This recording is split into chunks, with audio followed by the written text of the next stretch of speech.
បាទជំរាបសួរត្រង់អាដាមលោកជំទាវលោកអង្គញាអ្នកអង្គញាបងប្អូនប្រជាពលរដ្ឋដែលរស់នៅក្នុងភូមិអូគីដេ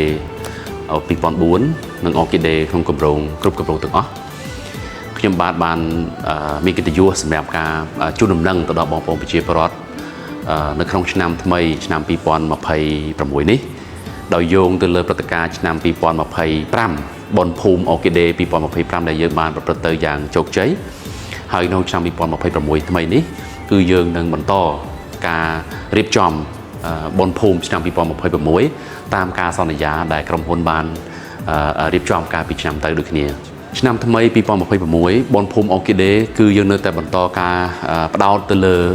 វប្បធម៌ប្រពៃណីខ្មែរយើងនឹងរៀបចំ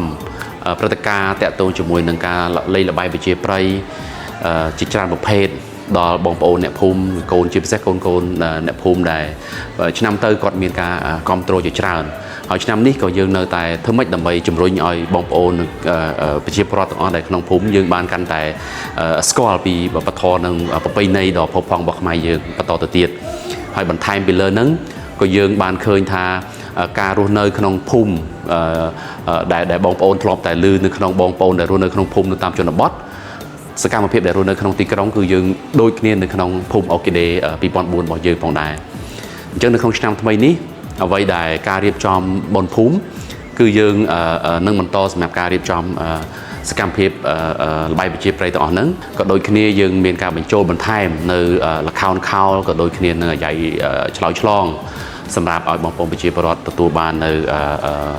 ទស្សនីយភាពថ្មីសម្រាប់ក្នុងពេលបុណ្យភូមិឆ្នាំថ្មីនេះផងដែរបន្ថែមពីលើនេះឆ្នាំ2026យើងក៏នៅបន្តការផ្សព្វផ្សាយនិងការគ្រប់គ្រងដល់ផលិតផលខ្មែរដូចឆ្នាំទៅយើងបានផ្សព្វផ្សាយតែដូចថាយើងមានតែដូចខ្ទង់ប្រមាណជា60ស្តង់ទេតែឆ្នាំថ្មីនេះយើង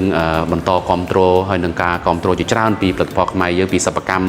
ពីបងប្អូនប្រជាពលរដ្ឋខ្មែរយើងចំតែម្ដងអញ្ចឹងយើងមានការគ្រប់គ្រងរហូតទៅដល់100ស្តង់នៅក្នុងឆ្នាំថ្មីនេះអញ្ចឹងនៅក្នុង100ស្តង់នេះគឺយើងនឹងផ្សព្វផ្សាយពីផលិតផលខ្មែរក៏ដូចគ្នាជាមួយនឹងអ្វីដែលជាសិប្បកម្មខ្មែរយើងដែលគាត់ខំផលិតខំបង្កើតឡើងមកហើយនឹងចង់ឲ្យបងប្អូនប្រជាពលរដ្ឋខ្មែរយើងបានបន្តគ្រប់គ្រងនឹងការផ្សព្វផ្សាយផងដែរកម្មវិធីសម្រាប់បុណ្យភូមិនេះគឺយើងនឹងធ្វើនៅថ្ងៃទី27 ខែមីនានេះហើយយើងក៏នៅតែបន្តការរៀបចំពិធីបុណ្យភូមិសម្រាប់ឆ្នាំ2026នេះនៅក្នុងគម្រោងអូគីដេ The Botanic City ដែលស្ថិតនៅតាមបណ្ដោយផ្លូវពំជាតិ 6A នៅថ្ងៃទី4 ខែមេសាឆ្នាំ2026ផងដែរបន្ថែមពីហ្នឹងខ្ញុំគ្រាន់តែចង់បង្ហើបថាយើងមានការរៀបចំលក្ខខណ្ឌការលក់ពិសេសទាំងតម្លៃទាំងលក្ខខណ្ឌបង់ប្រាក់ផ្សេងជាច្រើនសម្រាប់បងប្អូនអតិថិជននៅក្នុងកំឡុងពេលបុណ្យភូមិនេះផងដែរហើយកំឡុងពេលនេះបងប្អូនអតិថិជនអាចមកសួរព័ត៌មានទៅតាមទីកន្លែងការិយាល័យលក់របស់ពួកយើងហើយក៏ដូចគ្នាតាមភ្នាក់ងារលក់ទាំងអស់ដែលមាននៅតាមគ្រប់ channel គ្រប់ការផ្សព្វផ្សាយនៅលើ Facebook នៅលើ TikTok ឬក៏ផ្សព្វផ្សាយផ្សេងៗកុំភ្លេចសាកសួរព័ត៌មានបន្ថែម